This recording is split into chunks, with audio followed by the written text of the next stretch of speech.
Hey everyone, welcome to Daily Current Affair MCQ. Today is 13th of March 2025. Let's start from our first question.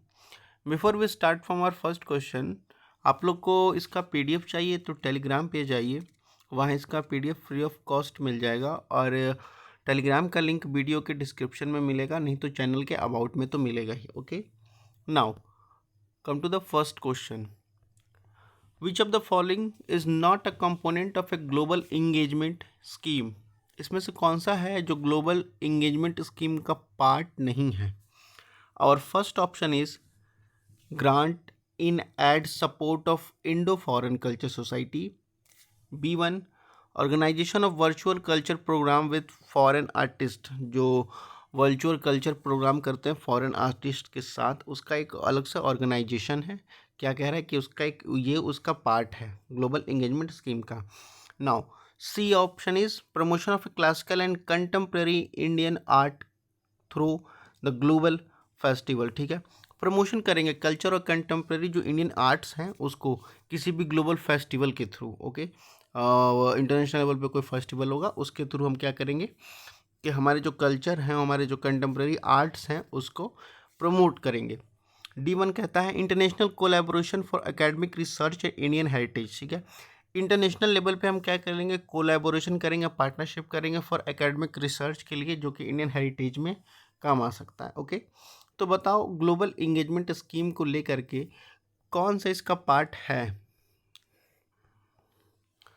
So the correct option is, आपका correct option क्या हो जाएगा, D हो जाएगा. Okay, international collaboration for academic research in Indian heritage. ठीक है, Indian heritage के लिए एकेडमिक रिसर्च किया जाएगा इंटरनेशनल लेवल पे कोलैबोरेट करके. ओके, ये आपका ग्लोबल इंगेजमेंट स्कीम का पार्ट नहीं है.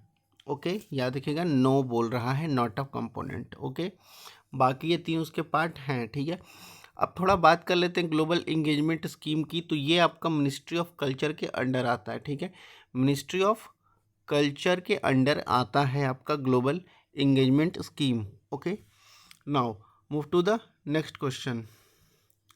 So, the next question is consider the following report published by national statistics office NSO. ठीक है, ये बोल रहा है कि इसमें से कौन सा ऐसा रिपोर्ट है जो NSO नेशनल स्टैटिक्स ऑफिस के अंडर पब्लिश होती है. ठीक है, और first option is index of industrial production, जिसको IIP कहते हैं.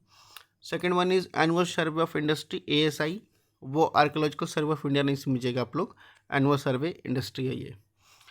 थर्ड कहता है आपका पीरियोडिक लेबर फोर्स सर्वे, जिसको PLFS कहते हैं. ओके, डी आपका कह रहा है कंज्यूमर कॉन्फिडेंस सर्वे, जिसको CCS कहते हैं. तो बताओ इसमें से कौन रिपोर्ट है जो नेशनल स्टैटिक्स ऑफिस के अंडर पब्लिश होती है.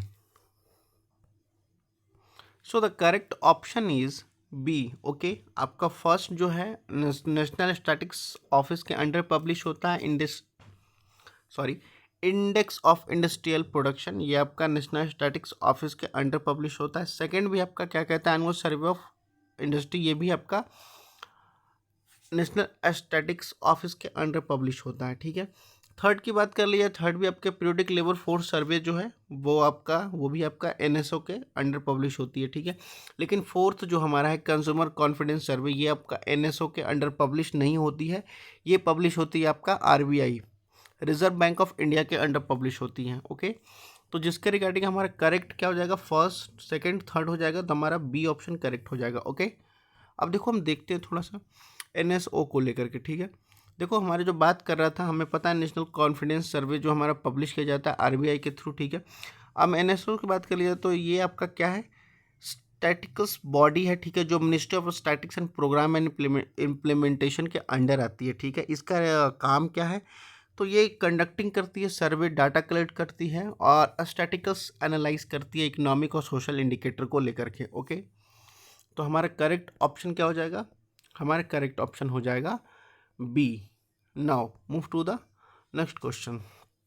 देखो हमारा थर्ड क्वेश्चन क्या कहता है, which of the following is a major environmental challenges affecting the North Sea को इनमें से कौन सा ऐसा फैक्टर है जो अफेक्ट कर रहा है इन्वायरमेंटल चैलेंज के रूप में, ये आपको बताना है पर्यावरण के रूप में. फर्स्ट स्टेटमेंट कहता है rising the salinity level due to the reduces fresh water inflow. Salinity level बढ़ाई जा रही है, जो खारापन है वो बढ़ाया जा रहा है नॉर्थ सी में, ये आपका कह रहा है। बी ऑप्शन कहता है increase the frequency of dead zone due to the excessive nutrition run off. ठीक है, इंक्रीज कर दिया गया है जो फ्रीक्वेंसी ऑफ जो डेड जोन है उसको इंक्रीज कर दिया जाएगा क्योंकि एक्सेसिव न्यूट्रिएंट्स रन ऑफ हो गया है, मतलब जो एक्सेसिव आपका न्यूट्रिशन था वो आपका कम होने की मात्रा को लेकर के।